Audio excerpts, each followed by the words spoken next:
Good morning, everybody. Kathy Hawk here. Um, I want to continue our discussion about having the ability to stay positive regardless of what's going on. And I think the best tool for all of us is to come from the heart.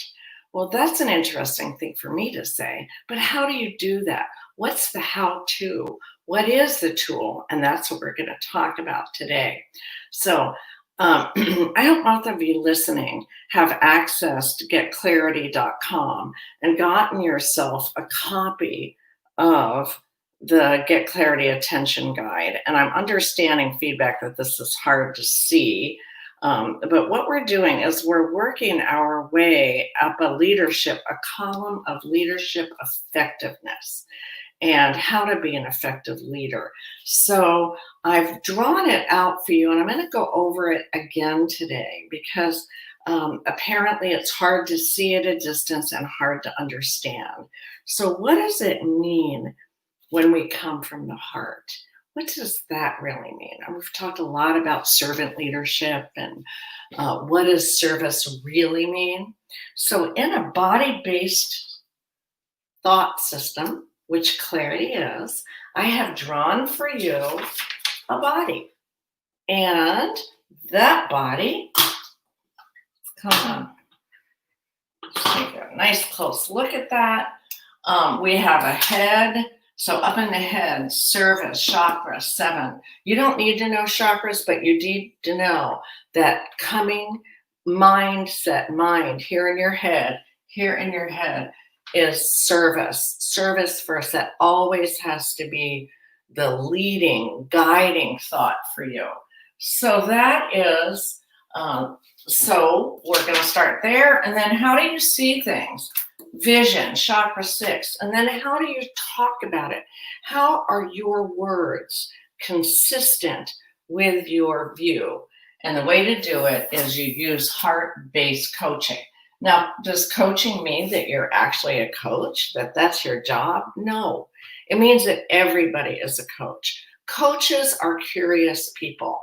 They ask the right questions. They never ask why. Here. Don't do that. In human behavior, it creates judgment. People are going to justify what they did, and you really won't get the information that you want.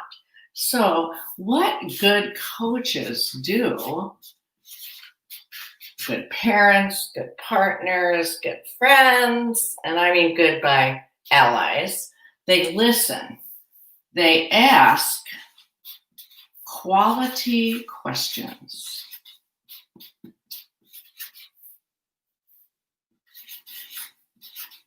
Never why. So the minute I say to you, why did you do that? Or why, even if I act kindly, like, why did you do that? You're immediately going to put up a barrier. You're going to make up a story, a justification. And that doesn't really give information to people who are truly of service and want to see your vision as well as theirs. So that's why we've been focusing so much on the heart.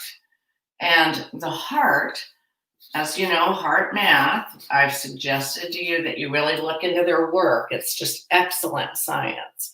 And what they told us, we've been looking at waves, watts, and that the heart, when it's synchronized, when it's in harmony, it produces enough watts, 2.5, to power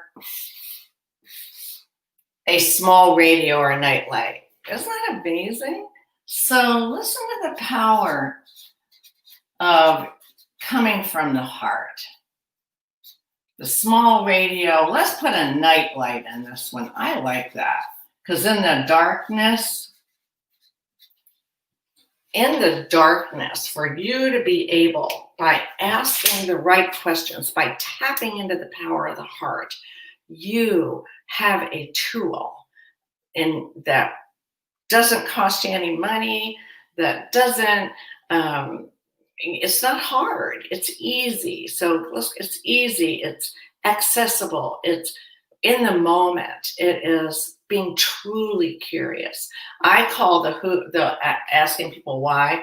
I call that mock curiosity. You're really not curious. You're really somehow judgmental. So asking the who, what, when, why, how, what, when, those kinds of questions really create a field, heart open, where people can answer. They may say at the moment, uh, gosh, I don't really know. But that's honest. It's okay to not know things, because then if you're the questioner, you know what more information that you need. And good coaches ask high quality questions and do it because they are curious. They really want to find out what it is that someone's information, what information do we have? How are we sharing? How are we partnering in expansion through information? So the best tool is to have your clarity, attention, and choice point guide right there, and use that all the time to find out where you're coming from. And are you positive? Are you asking questions that really elicit intelligence, not judgment, but just intelligence, meaning good information that'll help everybody? And so that's what I want you to think about today, and be excited about it, and really think about the quality of the questions that you ask people. So I'm going to close for today. Sorry to be a little late. I went down the rabbit hole of technology, and that's something that I really had to learn, to ask the right quality questions. So I'll be with you right on time tomorrow, and we'll talk more about that. Okay, thank you. There.